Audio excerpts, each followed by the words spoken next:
Welcome to the STARS program, seniors taking active roles in society. And now, here's your host, Anita Finley. Okay, so this is like very unusual. Usually Dean Webb is always here right next to me in the studio, and I can see his bright eyes and smiling face, but today it just didn't work that way. So what are we doing? We're using the telephone, which is good old phone. Dean Webb, who is the executive director of the wonderful, wonderful place that we want to call home. If you need it, it's home, but it's the Faith Farm Ministry. So welcome to our show, Dean. Thank you for having me on, Anita. Oh, I'm sorry I can't be. This is the first time I've not been there in person. So it's going to be interesting to see how it works on a remote phone call. But it works so great. I can't see your face. Yeah, I know, but we know each other so well, and you're so bubbly. I did want to have you talk a little bit about the spectacular homecoming, which you just went through about almost 2 weeks ago. And I know That's really the highlight almost of the year, I think. Right. Yeah, it's we pitch 2 circus-sized tents corner to corner around our pavilion on the backside of the 90 acres. And then we build a large stage so both people from both tents can see us. And we have music, we have special speakers, we have students come back and give their story, their little testimony about update on where they have been since they graduated and what they're doing, and it helps encourage the students to give them hope that, they can do a dramatic life change from where they come. And then we have a speaker who we always try and get somebody who's had success over drugs and alcohol. And we had that. We have about 1,000 people come, and then we have a barbecue lunch at noon. And then we got bounce houses and softball games and kite flying and fishing and all that stuff. It's a wonderful Sunday afternoon. And does it really, it inspires me, and it inspires a lot of people who are interested in what you're doing, but does it really inspire the students? Tell me about that. What do they say? Well, it's real funny you asked that. Saturday, I had lunch near your place, to Georgia, with a student that graduated a little over a year ago. He actually married one of the lady graduates in our program a year ago, and they're doing really well. He's running IT for a large company. Anyway, so I made this comment. I said, homecoming cost us a lot of money. We charter buses to bring in the guys from the other 2 campuses. We prepare 1,000 meals. Sometimes I just wonder about the cost of all this. We have to rent tables and chairs and a tent and all that stuff. And I said, I love it. It's exciting. It's electric. And everybody seems so happy, but I wonder if it's worth the cost. And I'll never forget, he dropped his fork and he said, Dean, let me just tell you something.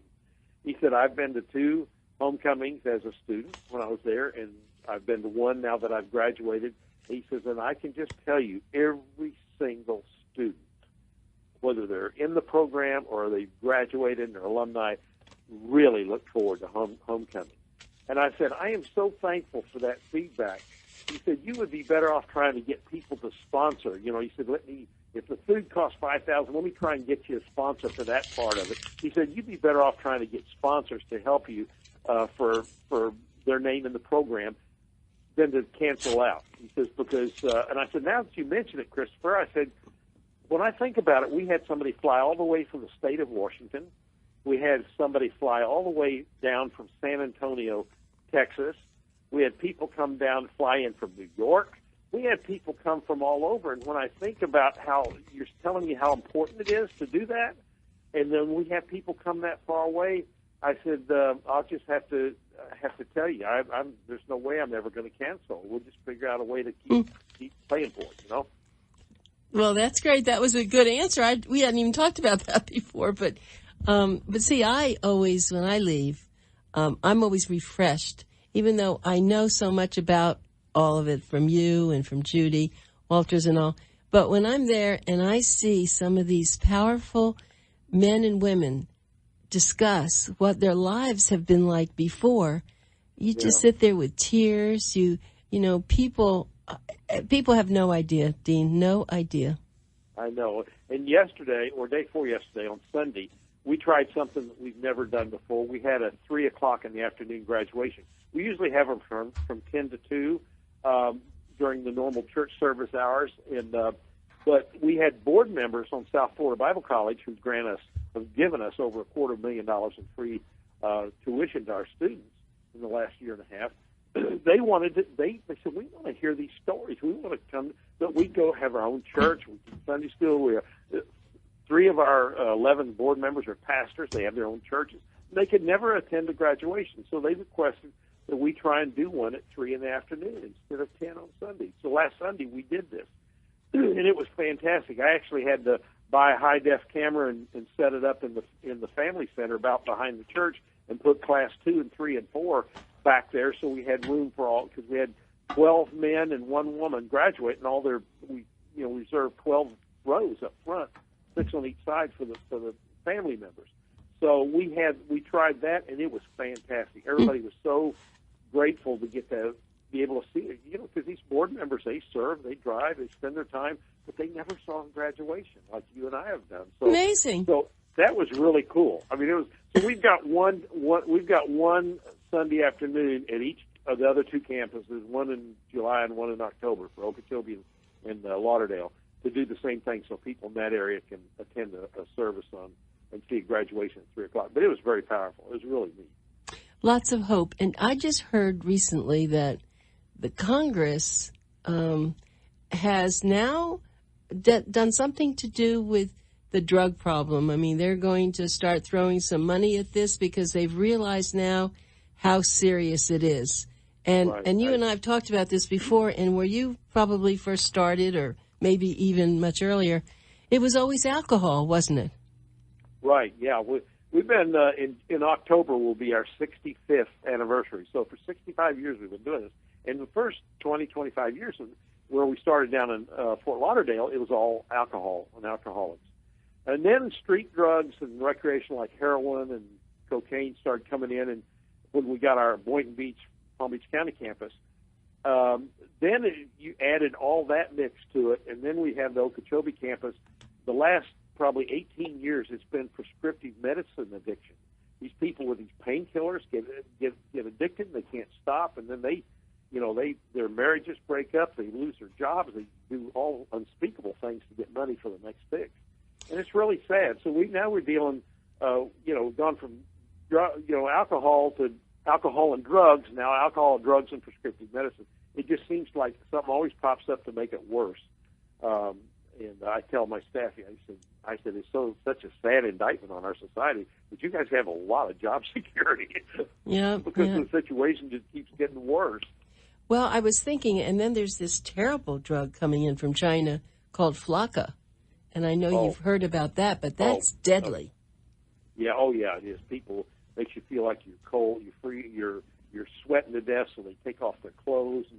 And you saw a thing in the paper where a guy went crazy and started biting the skin out of somebody's cheek and chewing on their face. And it is really crazy. I mean, it's just nuts. I mean, people don't know what they're doing when they're on that stuff. Yeah, and I have attended some meetings where the medical personnel say when they get them into the emergency rooms, a lot of times they die. They can't even control it.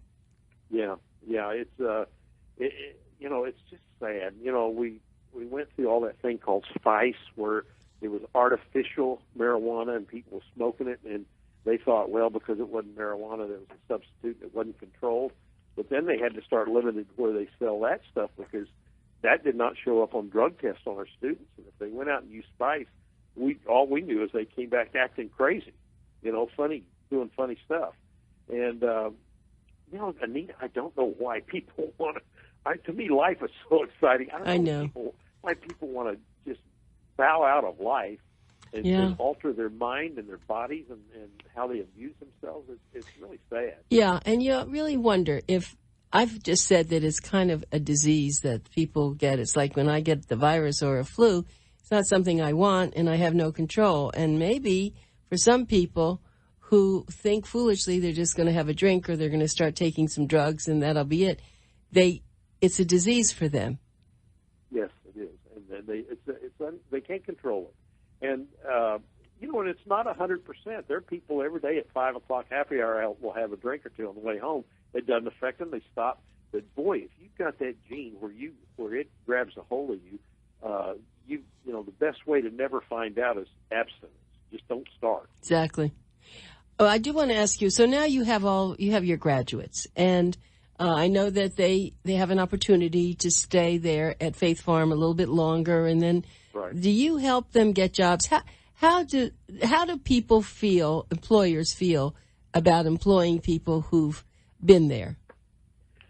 Well, we've had pretty good success. I think, as a rule, not everybody, but in general, I think employers are starting to realize as these different drugs and people addiction to pain medicine and that kind of stuff has had a higher class of personnel, if you will. In other words, we've had lawyers. We had a guy from the CIA in Washington that was addicted. I mean, there's a higher class. We have from the lowest of the low, where people are totally broke, they're destitute, they're homeless, all the way up to people who have spoken multiple languages, multimillionaires and lost everything.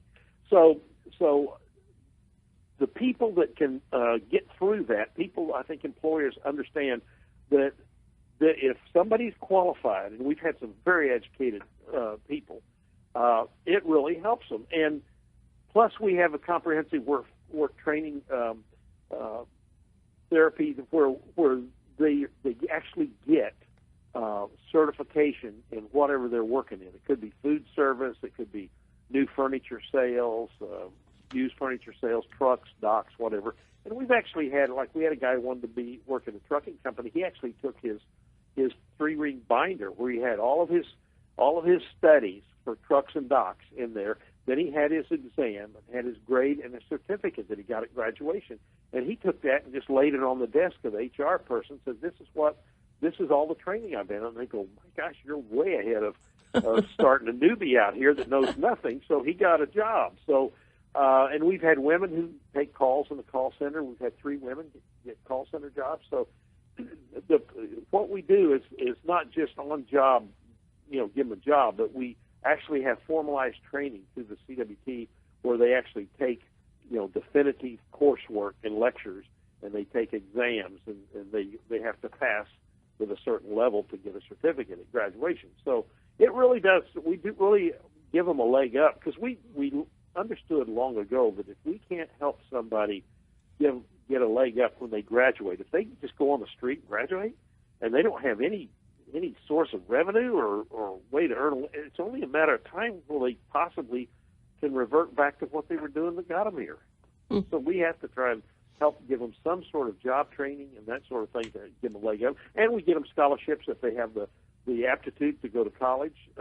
We try and get them scholarship, Pell Grants, whatever. It is an amazing place. And I guess what I've been very, very happy that they found you, because you're such an entrepreneur and you've turned something that was doing very well as a recovery center, but now into an enterprise. And so many of the similar recovery programs around the country have now not copied, but they're emulating what you've done, that there is a way now to make this into something bigger than what you say. You just come and lie your head down, get food, and then that's it. Right. Yeah, matter of fact, there's a thing called the AGRM, Association of Gospel Rescue Missions, and they have over 300 people like us. Some of them are overnight missions where it's, they just lay their head down and get fresh shower and clothes and food and have a spiritual message in church or whatever, chapel. And but the same people kind of come back over and over. But and then there are people like us that have long-term programs. And so, for example, in June we have the annual convention of the 300 missions. We always have about 11 to 1,150 people attend those all, and they change it. Like last year it was in Seattle, this year's in Jacksonville, Florida. And they have breakout sessions besides the main thing where you can go and focus on a particular subject. And this year they asked me to do a breakout session for an hour and a half called Micro Enterprise macro impact. And so I will do a seminar on that. Now, I did this 2 years ago at the convention in St. Louis, and since then we've had over 30 different missions come from as far away as Albuquerque, California, Pittsburgh, you name it, New York, that come to learn about our micro business enterprise and how we incorporate it into our program, so they can see if they can help fund their own program some way by using micro enterprise and not just rely totally on direct mail and fundraising. Most of them do fundraising dinners and direct mail every month, but they realize that, they just, people get tapped out, and to be able to have people work in the program. Plus, my gosh, I tell them the biggest benefit of all, besides what we do for them, is their work ethic.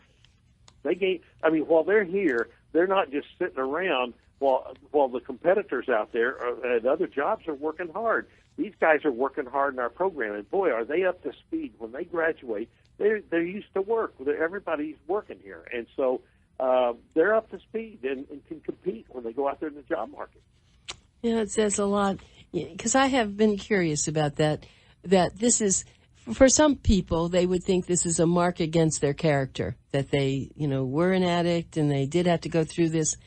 But I guess you give them so much hope and so much support, and look at the human being that they really are. And everybody is a human being, and everybody has frailties. And so you I think that's the most important thing, that they feel love from your organization. They know that there have been a lot of other people that have walked the path, but that have made something really good of themselves. Is that true? Yes. Oh, absolutely. And even our speaker at homecoming, we had a girl that came through a couple of years ago, Cynthia, and she told about what her process. She's gone through drug addiction training, and she's now online to just about to get her license as a nurse. And then we had another girl that had told about her life change here. We had a guy who actually was really on the streets, really, really bad. He totally turned his life around. He's actually going to seminar. He wants to be able to minister to people and help them long term. And then our speaker, Billy Hodgson, he's the CEO of Standard Furniture Company. It's one of the vendors that we buy new furniture from, that we resell in our store to help fund the program. And he flew in from Alabama and told about his life for 20 years as an addict. His father wouldn't let him in the business and until he cleaned up. And his particular method was AA. He totally turned his life around. But he goes to AA meetings at least once a week, sometimes twice. But he flies all over the country helping people. And he was our speaker and telling about how bad off he was and how his life has changed now and how he's able to help other people through being a special guest speaker at events like ours. And so it really gives people hope, because, I mean, here's a guy who owns his own company, a furniture company that sells nationally. And so it really gives them hope. And how do you deal with the families? Do you have special meetings with them alone or with groups? Or I've never seen that, or I don't really know what you do so that you can help them to understand what their loved one is going through. I wish we did, but we don't. It's definitely on our radar. I was in a county planning and zoning meeting just last Thursday, and I got them to agree that we could, if we had the money, to build up to a 40,000-foot structure, because our goal is we've got 90 acres. We've got plenty of room. We just don't have the money to do what we need to do. Oh, congratulations. So they did give you the opportunity if you can get the money?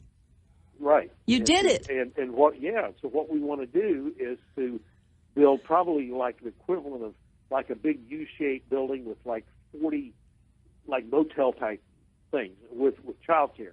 So what we want to do on Saturday and Sunday is to bring either the wife of the guy in the program or the husband of a wife in the program, bring them in and give them some of the same training that their spouse is getting while they're in the program. Because what happens, this is a faith-based program, so everything that we have is based on the Bible. I mean, whatever thing we teach, below that it's got a scriptural reference to it. So what happens is when they come in the program, this is so foreign to them, and as they go through, they learn all this stuff. but their spouse at home isn't learning it. So you have just a huge gap when they graduate just perspective of life and how to handle stuff. So we want to bring the spouses in on Saturday and Sunday for 2 or 3 hours, have child care, and let them go through and learn part of what their husband or wife is learning in the program, so that there's not that huge gap when they graduate and come home and they're a changed person. And as you probably know, anybody that has someone's addicted to drugs or alcohol, almost always the spouse is definitely an enabler. Yes. I mean, they just are an Yes. enabler. They love them. They Yes. don't want to draw that tough boundary of tough love, and so they just enable them. They just go along with them. And so they need classes on not being an enabler in tough love. So, it'll require a lot of staff and education and funding to be able to do all this. And what's so sad is I just saw on the Palm Beach Post that the federal government, like you mentioned earlier, was giving money, $44 million to Palm Beach County drug and alcohol addiction places. Of course, because we're faith-based, we didn't get one dime of that because it's not politically correct to do anything from a religious or spiritual thing with the government, separating this church and state, they say. So we don't get any help from anybody. And so it's kind of tough to see all the money go into programs where these people, 30-day and 90-day programs where they take insurance and get government funding, and then when they fall, they turn around and come to us to our free program to get recovered. So wow. Yeah,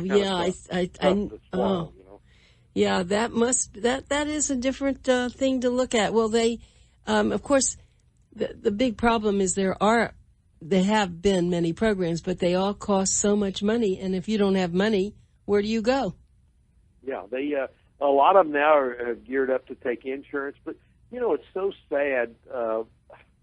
I had a guy tell me he looked into now this was a faith-based thing. He was looking at toning down the faith-based stuff to try and get insurance and government help.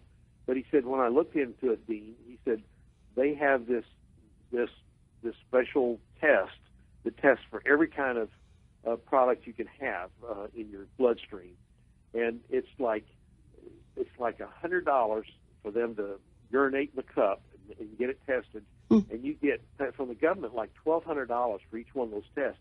So they make sure they test them at least weekly, sometimes twice a week. So the guy said, I just can't in good conscience do this. The government has no idea how much money they're dumping into this just for urine tests for these guys.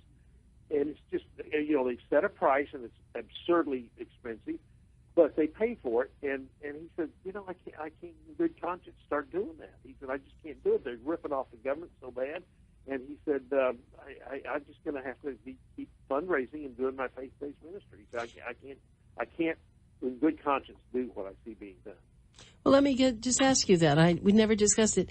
Do your students have to submit to that every week? I mean, do you do that? Well, not every week. We submit.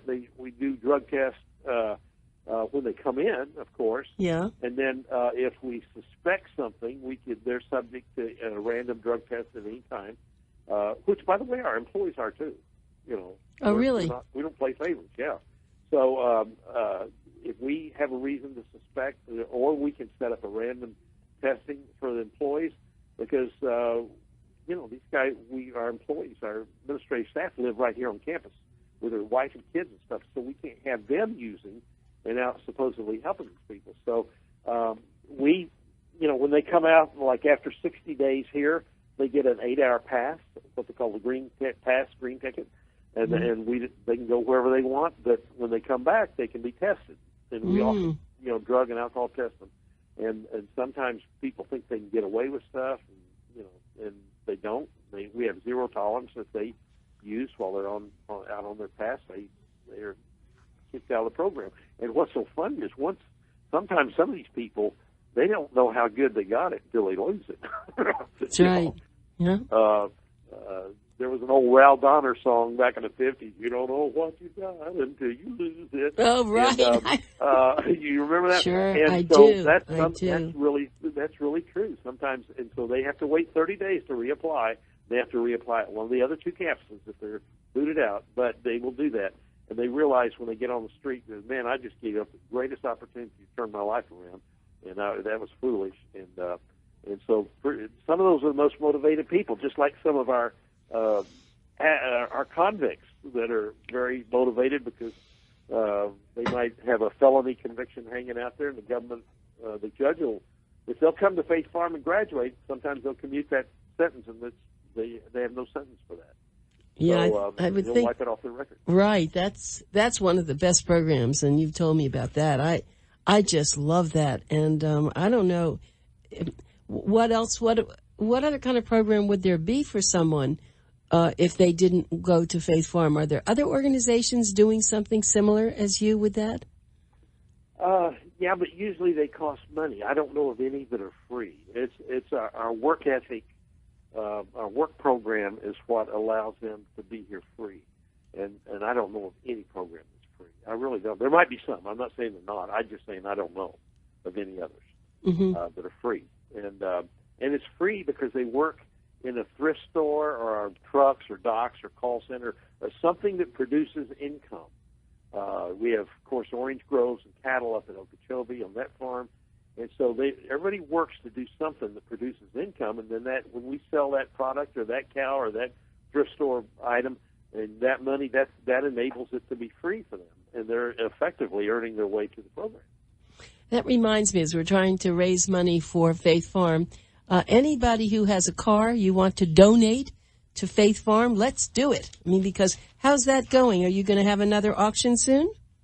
Yeah, we're hoping to have some. We're accumulating them now. We have the auctioneer wants to have at least 55 units before, and we get everything. Gosh, we have ambulances, school buses, cars, ski-doo, jet skis, boats, trailers, RVs. We accept anything that can be sold at an auction. I love it. So let me just give some information. Of course, you've been listening to Dean Webb, who's the top guy. I mean, he's so enthusiastic, and he runs the place. He runs the three places. There was one in Okeechobee, one in Fort Lauderdale, of course, and one in Boynton Beach. But you just go to faithfarm.org, and you'll find out everything you need to know. And please donate your car, donate money, call them to pick up items. Go there, buy items. It make you feel really good. Dean, thank you so very much for doing this today. See, it worked out perfectly. It did. Thank you for I never turned down a chance to talk about Faith Farm. I love it. Thank you, Anita. Thank you. Bye. Yes, thanks. Bye.